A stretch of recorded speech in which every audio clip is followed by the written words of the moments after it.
임신, 출산, 육아 소식을 모아 전해드립니다. 베라쇼의 임신, 출산, 육아 뉴스 30타임즈 시작합니다. 첫 번째 사연이에요. 시어머니의 지나친 간섭.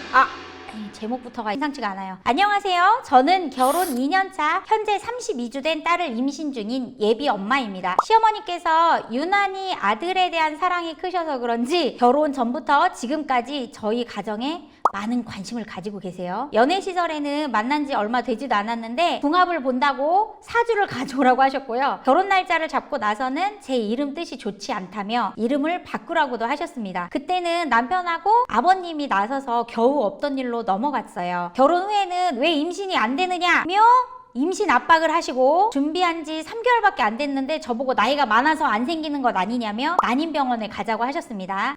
병원에서 남편의 정자수가 적고 기형이 많아서 임신이 어려울 것 같다는 결과를 듣고 시어머니는 절대로 아들 문제가 아니라고 끝까지 며느리의 탓이라고 우기셨어요. 그렇게 6개월 만에 겨우 임신을 하게 되었는데 이제는 또 둘째 얘기를 꺼내십니다. 자, 임신을 했는데 둘째 얘기를 바로 꺼내셨어요. 더 나아가 셋째까지 낳으면 얼마를 지원해 주시겠다고 하시네요. 마치 제가 애를 낳는 기계처럼 느껴질 정도로요. 아직 첫째도 낳기 전인데 왜 우리 가족 계획을 본인이 자꾸 결정하시려고 하시는지 답답합니다. 그리고 아기 이름도 저희가 알아서 철학관에서 짓겠다고 했는데 어머니께서 절에 가서 이름을 받아오시겠다며 거기서 고르라고 하시더라고요. 근데 아버지께서 부모가 알아서 지을 테니 신경 쓰지 마라 라고 말씀하셨지만 쉽게 되지 않을 것 같아요. 그리고 중요한 거는 우리 며느님께서 불교가 아니에요. 제가 임신해서 예민하게 받아들이는 걸까요? 나는 그렇게 생각해. 내가 맨날 얘기하거든. 시어머니가 아들을 너무 사랑하잖아. 장가를 보내면 안 돼. 데리고 살아야 돼. 저의 가장 큰 요즘의 목표는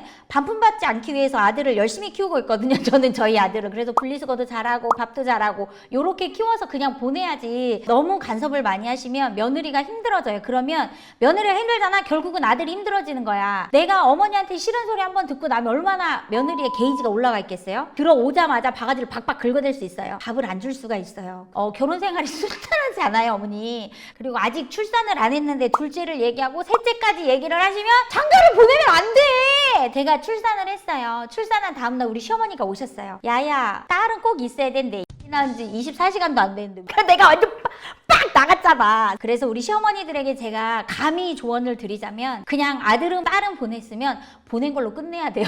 거기서 이런 거 했으면 좋겠다, 이런 거 했으면 좋겠다, 내 말을 들어다오 하는 순간 아들도 며느리도 둘이 건널 수 없는 강을 건너는 사람들도 있어요. 그렇게 사랑하면 간섭하고 싶으면 어머니가 데리고 살아야 돼. PD님 말해봐. 남자의 입장에서 말해봐. 엄마가 데리고 살아야 될 것 같아요. 들으셨죠? 남자도 그렇게 생각해. 엄마가 데리고 살으래. 다음 소식 할게요. 정말 갑자기 확 났네.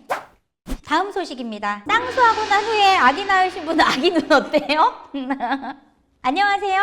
저는 현재 아이를 키우고 있는 엄마입니다. 대학생 때 쌍꺼풀 수술을 해서 지금은 자연스럽고 큰 눈을 갖게 되었어요. 그런데 아기를 낳고 보니 제 딸이 저와 수술 전 눈이 똑 닮았어요. 저는 무쌍에다가 눈두덩이 살이 많은 편이라서 그게 싫어서 쌍수했었는데 딸이 제 눈하고 똑 닮았어요.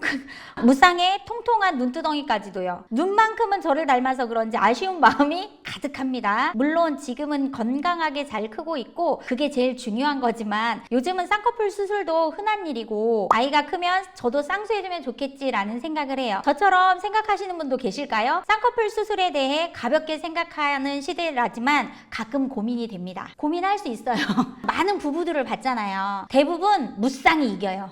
아빠 눈이 아무리 장동건처럼 부리부리하고 쌍꺼풀이 빡 쪄 있어도 무쌍이 이깁니다. 우리 언니는 딸을 낳고 첫 딸 낳고 자기는 늙어 죽을 때까지 돈 번다 그랬어요. 애가 너무 못생겨서 어릴 때부터 한 개 한 개 고쳐준다 그랬거든. 근데 크면서 예뻐져요. 그리고 무쌍도 유전자가 조금 있기는 하잖아요. 중간에 자라면서 생기기도 하거든요. 저도 옛날에 무쌍이었어요. 쌍꺼풀이 19 이쯤 되니까 마음고생 심하고 공부하면서 생기더라고요. 엄마가 대학생 때 쌍수를 선택한 것처럼 애기가 하고 싶다고 하면 해주면 되지. 요새는 기술이 좋아. 그 친구의 의견을 나중에 한번 물어보고 결정하는 거 좋을 것 같아요. 여기서 교훈은 무쌍과 유쌍이 만나면 무쌍이 이긴다. 요것입니다. 다음 소식입니다. 진짜 너무 지쳐요. 새벽겜.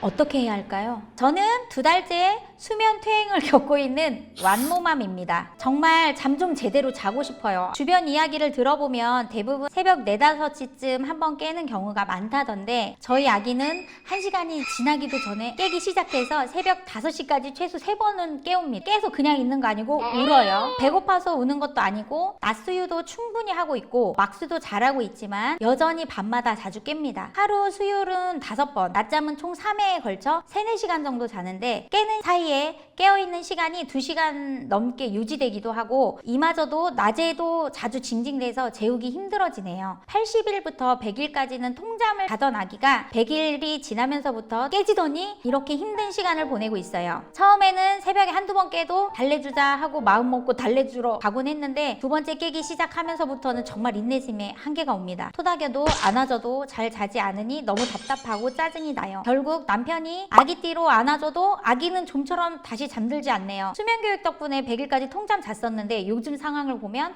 다시 수면교육을 해야 하나 싶은 생각이 들어요. 새벽에 울 때 그냥 계속 냅둬야 할까요? 울음을 강하게 터뜨리면 완전히 깨버리기도 해서 걱정입니다. 정말 지치고 힘든 상황인데 새벽깸을 어떻게 해결해야 할지 조언을 구하고 싶습니다. 아기 때는 다 케이스 바이 케이스예요. 아이들마다 통잠을 자는 애도 있고 100일 때까지 1시간에 한 번씩 깨는 애기도 있어요. 안 우는 아이도 있지만 심하게 우는 애기도 있어요. 주변 사람들의 말을 들으면 내 아이는 다 불효자야. 누구네 자식은 이렇다는데 누구네 애기는 이렇다는데 이거는 아주 애기 때부터 클 때까지 절대 비교를 하면 안 돼요. 이때는 엄마가 내가 푹 자야지라는 마음을 가지고 있는 것 자체가 약간은 이기적인 거야. 나는 그렇게 생각해. 애기 때는 맞춰줘야지. 애기한테 표현이 우는 거 말고는 없는데 그 애기 위주로 애기에게 어느 정도 맞춰주고 그리고 교육을 또다시 해보는 것도 방법일 거라고 생각해요. 엄마의 수면이 조금 부족하거든요. 살림을 조금 포기하더라도 애기가 잘 때 같이 자는 것이 필요해요. 애기 잘 때 보통 막 빨래도 해야 되고 청소도 해야 되고 여러 가지 할 일들이 많지만 조금 미루더라도 같이 수면을 자주는 게 좋습니다.